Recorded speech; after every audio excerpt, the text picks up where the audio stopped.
He hails from this greater Southern California area. He's a senior vice president. He's also a builder. He's got a large organization. Not only that, but he's just got an open heart to help people in anybody's organization who wants it. He does a spectacular training. Without further ado, senior vice president from Southern California, the one and only Mr. Byron Nelson.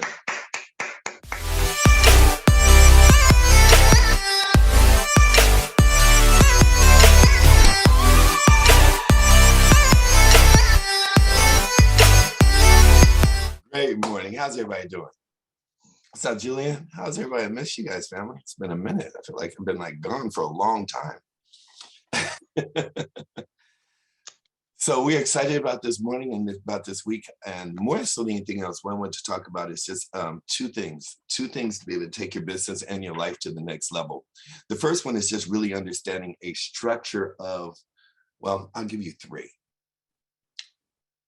To be able to succeed, let's deal with that. Just laying a foundation to succeed. There's three things that are mandatory, three things that are massively mandatory. And what I believe a lot of people make the mistake of is they get them twisted as far as the format and the chronology of it. So if I were to ask you, what's the first thing you need to succeed? And can we unmute? Can people interact? Can I do that? Can we do that, Bree? Awesome. What's the first thing you have to do or have to be able to succeed? What do you got? What comes first, the chicken or the egg? Anybody want to answer? Passion. Passion. Got that? Believe in yourself. Believe in yourself. Excellent.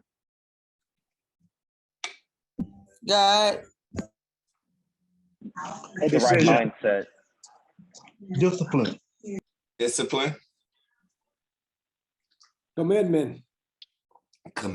I'll take one or two more. Belief. Work ethic. Skill set. A reason or a purpose. System. Action. Action. So that was more than two. I'm gonna say we're up to about 10 right now. I've only heard it twice. I don't know who said it the second time. I think it was Bree. The first one was Rick, but you take me out of it. So what a lot of people don't understand is like when you sit down, what do you want when you sit down with a client? What do you want when you sit down with a prospect? We usually start with decision. That's what a lot of people tell you have to make a decision. And learning how to make a decision, I'm moving the parts around. Are you guys with me? Nod your head if you guys are with me, okay? Knowing how to make a decision starts with you having made a decision, okay? So watch where I'm going with this. You can't get a decision from somebody else. You've dealt with a lot of people that said, well, it sounds interesting. Well, I need more time. Well, I need more information. Well, what's the next step? The reason why you're getting all these delays, which really are a container for 90% of the people that you talk to, I'm gonna say 80 if you wanna look at the entire pie, 10% are people that already know what they want, where they're going, and know how to make a decision. 10% are just downright negative people, but they stink up and it seems like there's a lot of them. 80% live in a container called indecision. And the 80% that live in indecision because you haven't made a decision. See, you can't get someone else to make a decision until you've made a decision. When you've made a decision, hypothetically, if you're getting into a relationship that I want a solid relationship, a long, powerful, loving, benevolent, God-fearing, benevolent, pure, passionate, monogamous relationship, you can't go looking for the right partner until you've decided what you're about, what you want. You're going to end up with a whole lot of things that'll end up in the wrong container, or it's never going to last. There's going to be breakups. Is everybody with me on that so far? Right? So the decision is a very powerful thing. It's the most important thing to execute business.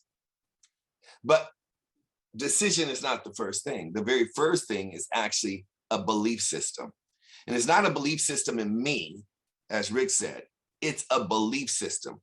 See, the reason why 90% of people fail is because they lack to they lack to go get a belief system in one of a few things. Either number one, why people, fail, if you will, or don't succeed, or do not finish the miles, whatever you want to say. It just doesn't happen.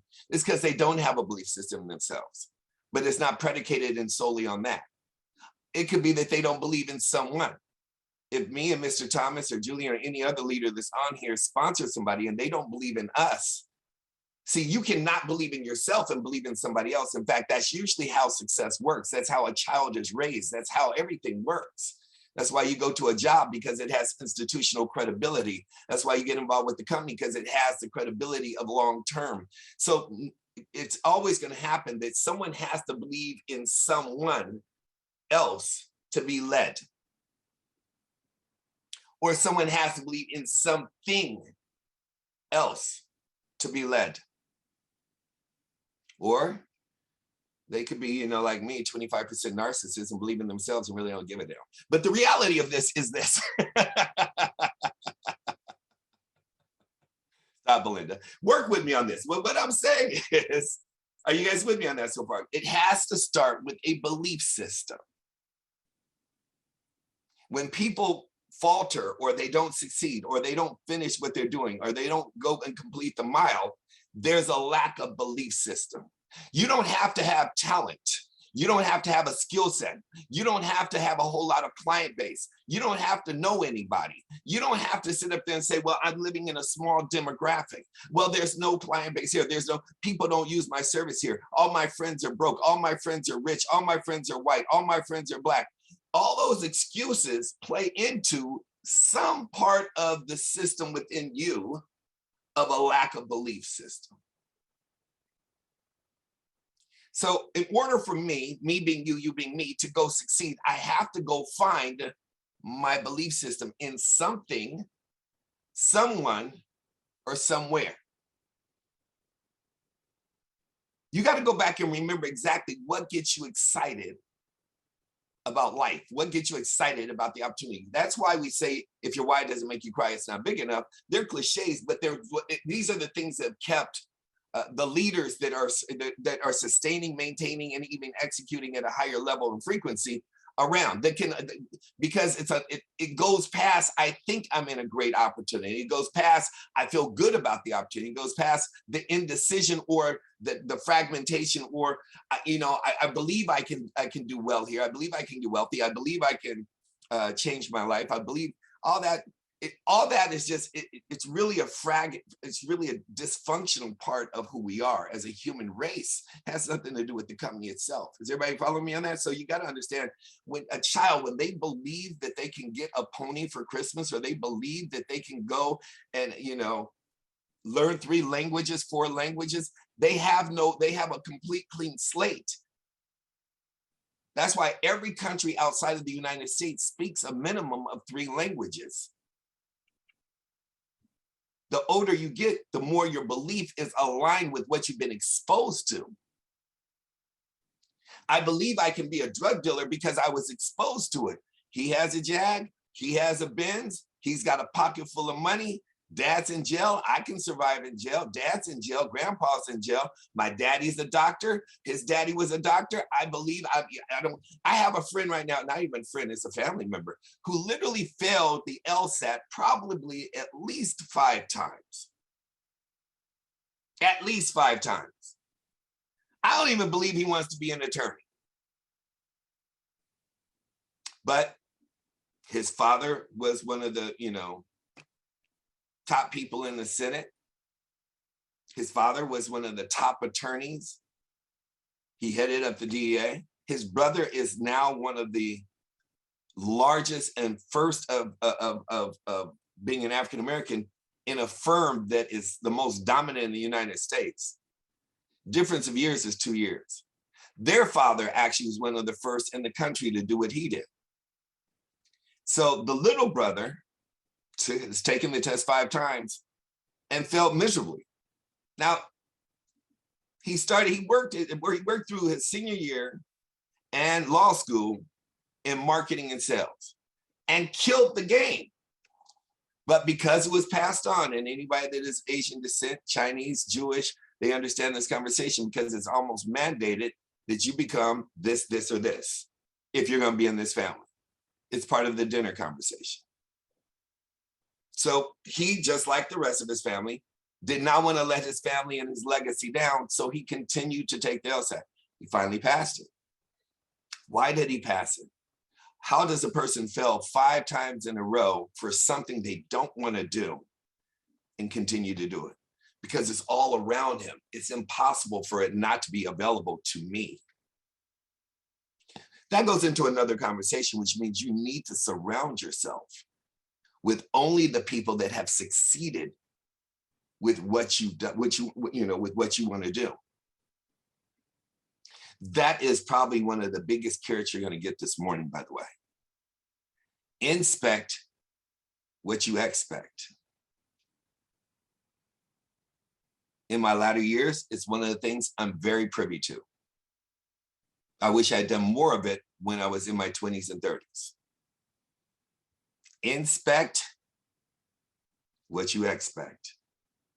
Make sure the people that you are listening to and following, like a Mr. Thomas, which is the only reason I would do this call versus any other call on the platform. There's very few people I would actually do a call for like this, like really, like less than 3 fingers. If they have not achieved, attained, and shown up where you want to be in life, you don't have to be upset while you're not succeeding. They don't know how to show you how to succeed. Oh, that's going to be a wake-up call for somebody.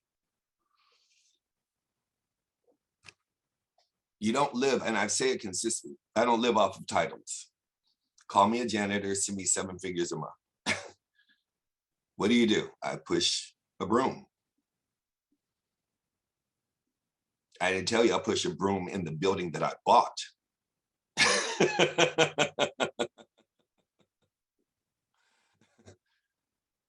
See, one of the greatest attributes a person can have, which is what I love about Mr. Al Thomas and many other people, Jocelyn, and the people that I deal with, is their humility.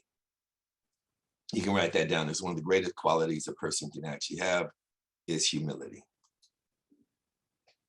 If a person is talking, they aren't doing. If a person is doing, they aren't able to talk. I'm going to say that again. If a person is talking,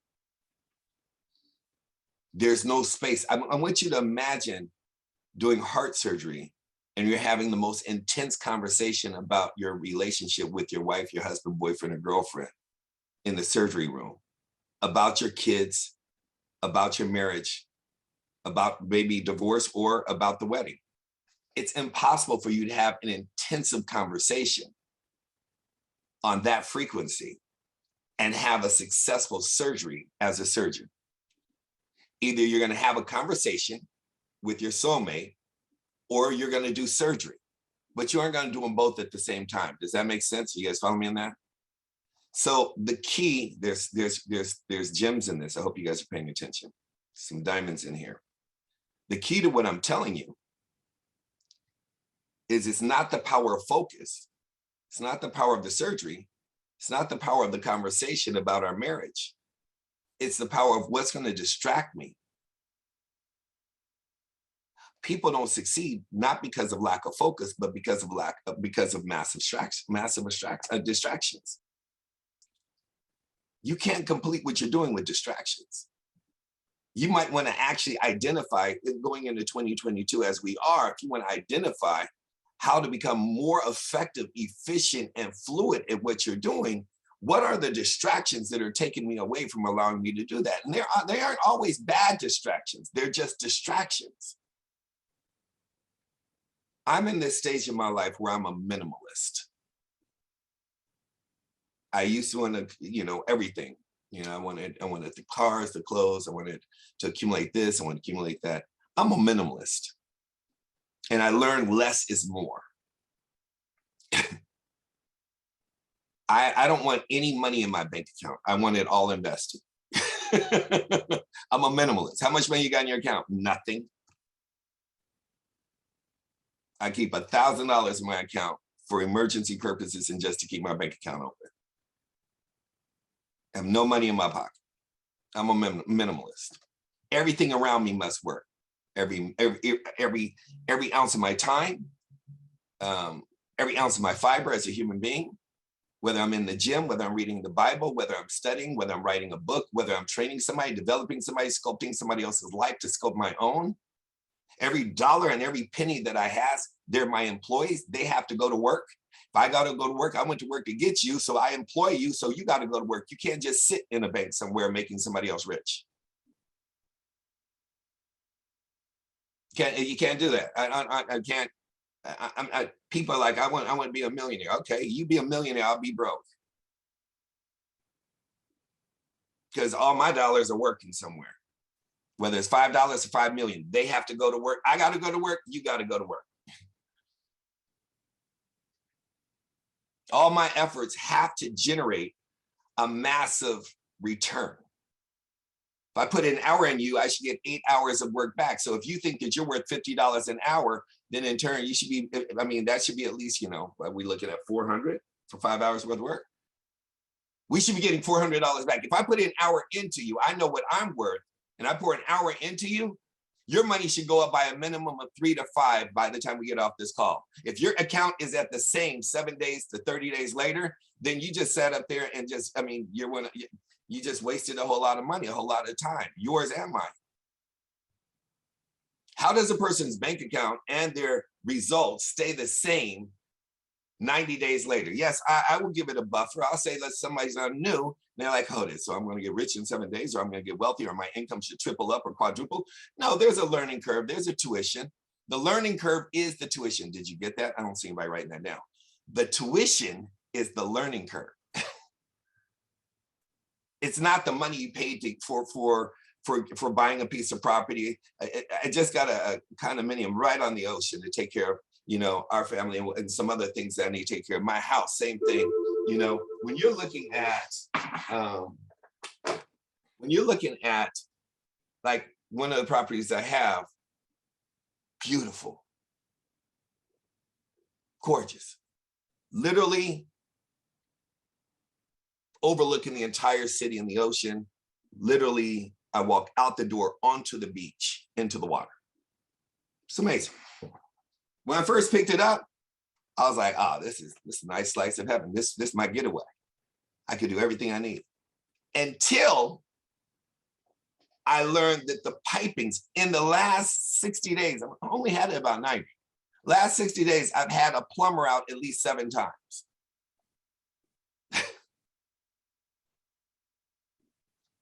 Mr. Thomas is very aware of this conversation, meaning he understands it. So does Bree and a few other people in here. The inspection, I didn't inspect what I inspected. The piping now, where there was a strong rain probably about a month ago, started coming through because the pipes were messed up and the water started rolling over the electrical unit, which would have messed up the entire. So now you're talking about you got a bigger problem. Because you didn't do your inspection, what you paid for the property, you'll now pay twice as much just getting it back up to spec. Fortunately, I was blessed and it didn't go there, but I'm sharing with you. You can't look at just the outside and the inside and then just run with something without putting the tuition. For me is I had to live through this. Because it costs much more than the property itself. You buy a car. The tuition is not what you paid for the car. Where are you going to house the car? How about the maintenance of the car? How about the gas of the car? How about the cleaning of the car? Now, if you're just going to pick up a $10,000 off an auction block, I guess it doesn't matter. I'm just not the person that does that. My cars are a little bit more than that. So the point of this conversation is truly to understand, what is your belief system? Let's start there. How much do you believe, first, you're worth? Now I'm gonna have a heck of a conversation with myself, so that it kind of helps you. First of all, how much do you believe you're worth? And of that, right, because 99% of people that start in ACN start on a part-time basis. It's an amazing system to be able to do that, especially if you have the right tutelage. The second question, after you figure out how much you believe you're worth, how much of that are you going to get out of ACN? Somebody may say, I think I'm worth $100,000 a month. Okay, do you want ACN to replace that income or to be able to go up to that value of income? Is that where you place your hat?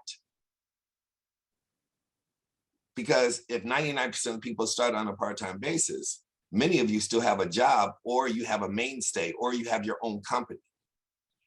And there's nothing wrong with that, because it's an extraordinary plan B that can become a see your way out of everything if you choose for it to be. But what you have to establish is before you start, right? Remember that old cliche? What's the cliche? Magali, what is it? I got a plan with the end in mind. Another piece to the puzzle why people fail. You didn't plan with the end in mind. You just had a plan. You had no end. So did you plan to make $20,000, $10,000, $5,000 this year, a month, $30,000 a month, $50,000 a month? See, if that is not definitively written out, if you are not very clear, you'll never hit any mark. You may want to make 100,000, but ACN is going to replace 20,000 of it. Then it's very achievable for you to get to that 20,000. But if you want to make 100,000 and you've never made 100,000, and you're looking for ACN to take you to that level, you might want to get back down to planning with the end in mind and working your way backwards to what's going to work for you to get you, what's that number one piece? A belief level. See, I went about, as so many other leaders did, in my first 90 days, I didn't have this knowledge. It was part of my tuition. Now I'm very clear. Had I started, I would have known exactly. I bought into the vision, I bought into the dream. But did I believe that it was possible? I believed I was supposed to be a multimillionaire. That's all I believed. Did I hope that ACN could do that for me? Yes, I did. Did I believe ACN could do that for me? No, I didn't. I really didn't have that belief system because I didn't understand it at that point. I'm giving you shortcuts here. It's called a hack. I knew I could believe that a person can make 10, 20, or 30,000 even back then per month. Had I set myself up for that, I would have probably achieved it in under 9 months of giving birth to my dream. But because I was shooting for the sky and I kept hitting the curb and I didn't know how to reprogram this conversation, that's why some of you are stuck like quicksand at ETL and RD and this new position and RVP. And now you figure out you got to come up with $300,000 a month in billing. And now you figure out you got to get to $500,000 a month in billing. And that's not a wake-up call until 2 or 3 or 4 or 5 or 6 or 7 years later, because all you want to do is get to RVP because you didn't plan with the end in mind in the beginning saying, I need $500,000 in billing from the beginning. But it was written out. It's not for lack of information. Is anybody getting this? So when I look at that, let's get the belief system. Then I believe in Al Thomas, or I believe in residual income, or I believe in ACN, or I believe in Greg. I don't know who you believe in or what you believe in. I believe in Byron Nelson. I don't know what you believe in. But after you have a belief system, then you have to take massive action to make a decision. And I'm gonna tell you, the further you're in the rabbit hole, where am I at? Because I'm gonna shut down in 7 minutes. Al, Mr. Thomas, is that right? We're keeping it short, 7 minutes is good? Okay, cool. I'm gonna tell you the quicksand. I'm having a very transparent conversation.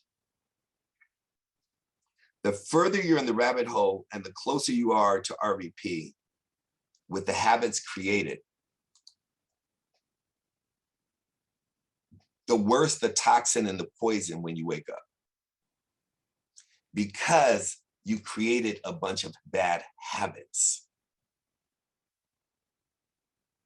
And now your habits have formulated your belief system. and your belief system is like the plane taking off, it's off by just 2 degrees. And you're on a different continent. And by the time you get some smelling salt, it's hard to recover. Really hard to recover.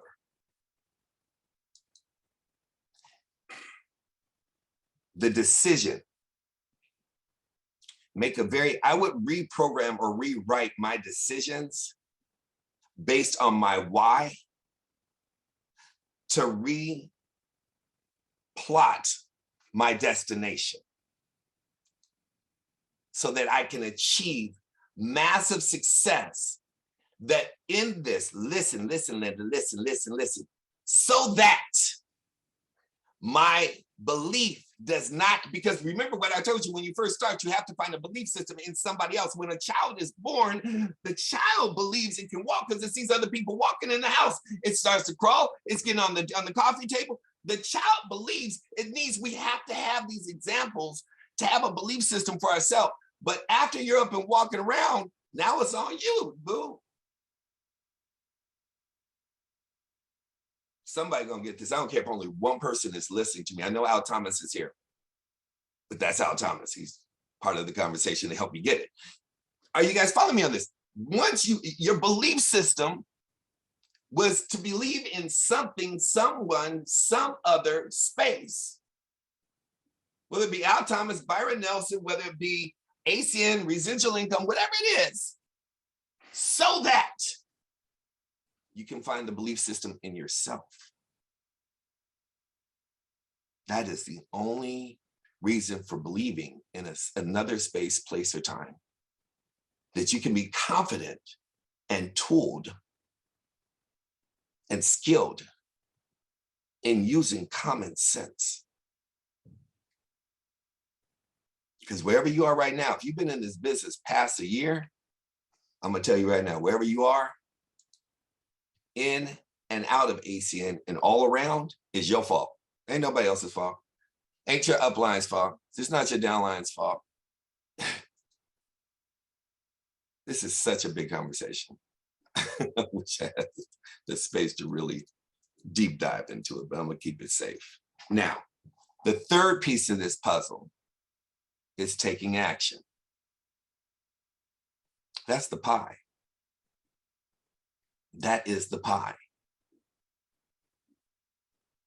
Every day that you wake up, you should be taking action. Every moment that your eyes are awake, you actually dream while you're awake. You should write that down. Your dream happens while you're awake. You do not dream while you're asleep. You dream while you're awake. You ignite while you're awake. You excite while you're awake. You inspire while you're awake. Everything happens while you're awake. The dream is real. You do not get euphoria of truly seeing a dream manifest until you're fully awake.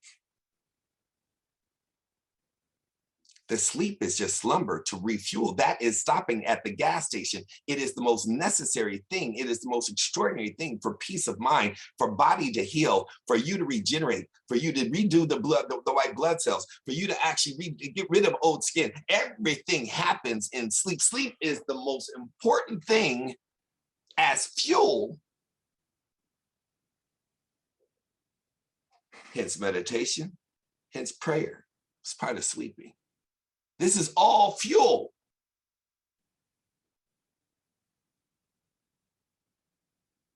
It's amazing. I'm doing this amazing deal right now on biofuel, this investment that is massive.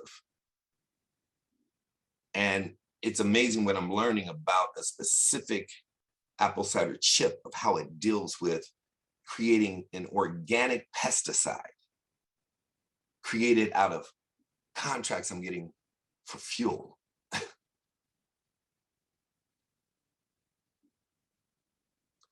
You got to be fueled up.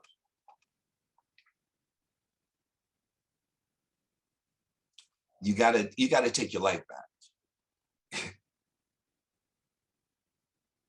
You got to get away from the noise and find one or two voices. Find them. Next week, I'll talk about it. I got 2 minutes left. I'll talk about the collision for success. Find the two people you can collide into their line of fire. It doesn't matter if they're upline or downline. It doesn't matter if they're in ACN or out of ACN. It could be like, beach money. It could be like, it could be whoever you need to. It could be the people that I'm doing. You need to find a collision of success so that you can be aligned with 2 or 3 voices that are fully documented in where you want to go so you can achieve your dreams. And it should not be a 5, 7, 10-year plan.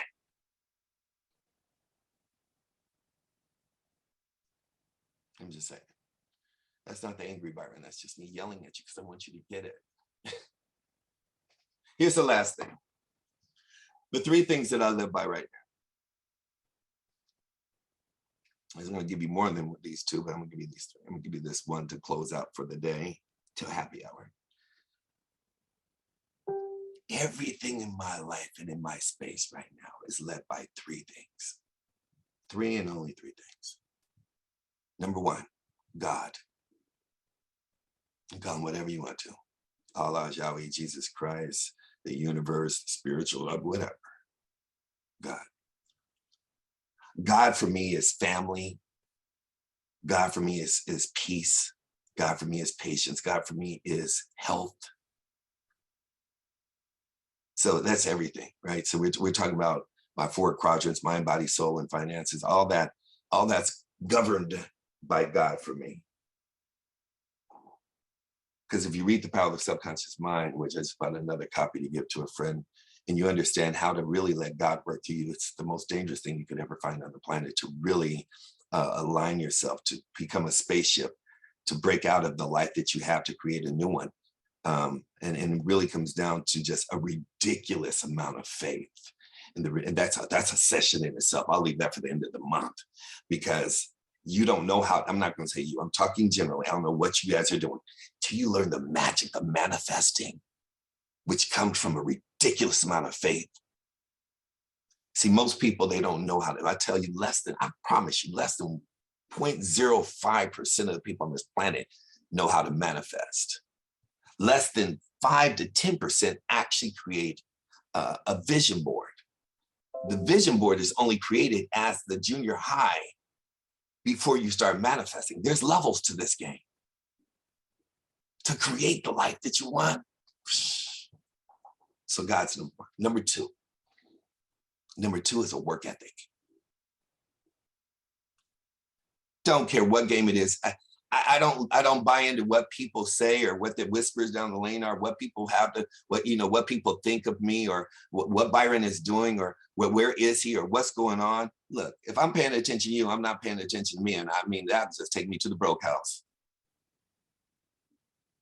I got a work ethic. I don't ever stop working, ever. It's just part of my DNA. I make work look like it's easy because I've done it for so long. So does Mr. Al Thomas. That's what Michael Jordan did. That's what Serena does. It's just part of my DNA. It's no longer work. It's like brushing my teeth. Is that work? It's like taking a shower. Oh, Jesus, I gotta go take. Then funky generating positive cash flow, making money, and creating abundance and prosperity. It's like brushing teeth to me.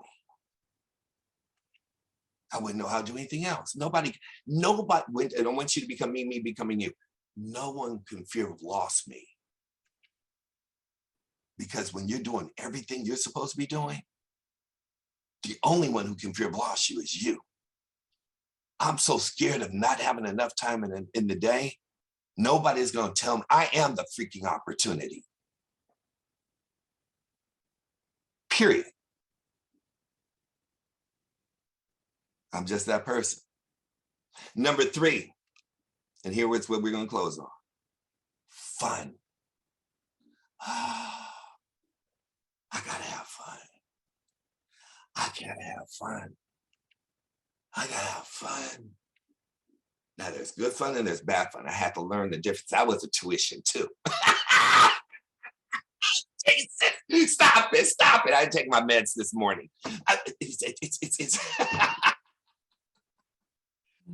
Jesus, there's good fun, there's bad fun. I'm talking about the good fun, the good stuff that keeps you on God's side. You gotta, I don't care what age you are. You could be as young as Catherine and Rick, or as old as Bree and Magali. You gotta learn how to have. You gotta know how to turn it off and turn it on in the same fiber, with the same passion, with the same gusto. I don't care if it's getting a canvas and starting to paint again. I don't care if it's playing the piano. I don't care if it's surfing. I don't care if it's just being still meditation. I don't care if it's just going into an organic garden and going to farm. I really like going to outdoor markets. I love markets with just fruit. I make a vision. I know where two are every day where I live. I just love where the people come from different places. It's just amazing to me, fruits and garden. So you gotta learn how to have fun. You put this in application, and if you can actually listen to it 3 or 4 times, you'll probably hear something different every time you listen to this message I gave you this morning. This is my message for you going forward. And it will serve you better than you ever thought anything else could. If you read between the lines, take notes from it, just the little gems. You got to listen to stuff 3 and 4 times. You can't just listen think one time and think you got what someone said. I have to take Mr. Thomas's call sometimes and listen to 5 or 6 times. On the 6th time, shit, what did he just say? So you got to understand what masters have done. They've mastered it. I'm not a layperson. I'm not talking from theoreticals, hypotheticals, hopefuls, or less. I'm a master of what I do. I'm not an expert, I'm a master. 7th degree, next level master. And I only surround myself with that. So I want to thank you, Mr. Thomas, for having me on this morning.